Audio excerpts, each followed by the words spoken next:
Hello साथियों, नमस्कार। मेरा नाम विमला पाल। मेरे YouTube channel video with Vimla पर आप सभी लोगों का बहुत बहुत स्वागत है। दोस्तों, और बताइए आप लोग कैसे हैं। आशा करती हूँ कि आप लोग ठीक होंगे, स्वस्थ होंगे।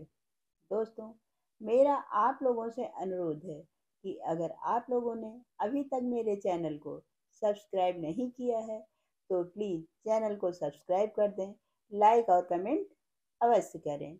और जो लोग चैनल को सब्सक्राइब कर चुके हैं उनसे मेरा यह अनुरोध है कि वीडियो को लोगों में शेयर अवश्य करें। दोस्तों, आज हम फिर आए हुए हैं आप लोगों के सामने एक नई कहानी के साथ में। तो चलिए हम सुनाते हैं आप लोगों को कहानी। है क्या, एक गांव में एक परिवार रहता था और उस परिवार में एक मुखिया रहते थे। जब मुखिया की उम्र कुछ ज्यादा हो गई तो उस समय मुखिया की आंखों में तकलीफ रहने लगी, जिसके कारण उस गांव के डॉक्टर को उस मुखिया के घर बुलाया गया। और डॉक्टर ने आ करके मुखिया की आंख को देखा। जब मुखिया की आंख को देखा तो डॉक्टर ने उस मुखिया से कहा कि दादाजी, आप अपनी आंखों का ऑपरेशन करवा लीजिए, वरना यह ज्यादा खराब हो जाएगी। तब वह मुखिया बोला कि ऑपरेशन में तो बहुत पैसा लगेगा। ऐसा करते हैं कि कुछ परहेज वगैरह कर लेते हैं और मेरी तो ऐसे ही ठीक हो जाएगी। उसके बाद वह डॉक्टर चला जाता है। कुछ समय बीतता है कि उसी के उपरांत फिर मुखिया की आंखों में तकलीफ होती है और फिर आंख के डॉक्टर को मुखिया के घर बुलवाया जाता है। जब वह डॉक्टर फिर मुखिया के घर आता है तब उस मुखिया से बोलता है कि दादाजी, आपकी आंखों की तकलीफ और ज़्यादा बढ़ गई है। ऐसा करिए, आप अपनी आंख का ऑपरेशन करवा लीजिए।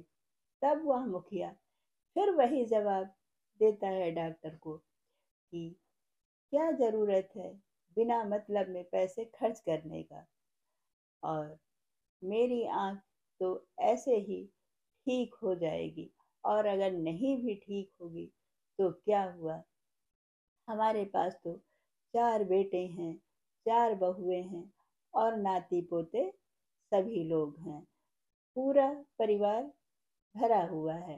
कोई ना कोई मेरे पास हमेशा बना रहता है। इतना सुन करके डॉक्टर फिर वापस चला जाता है और इसी तरह समय बीतता रहा। मुखिया की आंखों की रोशनी और भी ज्यादा कम होती गई। एक दिन उस मुखिया के घर में आग लग गई। जब आग लगी तो सारे लोग निकल निकल के बाहर भाग गए, पर मुखिया वहीं पर बना रहा, जिसके कारण उसका शरीर सुलझ झुलस गया। पर घर का कोई भी सदस्य मुखिया को याद नहीं किया। तभी गांव का ही एक व्यक्ति भागता हुआ आया और मुखिया को अपने साथ बाहर निकाल के ले गया। मुखिया का काफी शरीर झुलस गया था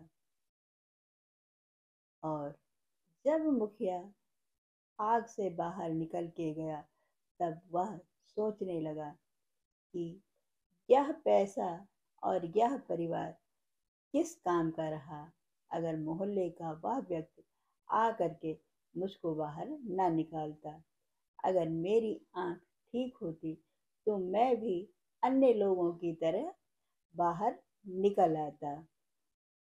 ना तो उस वक्त मुखिया का पैसा काम आया और ना ही बहू बेटे नाती पोता।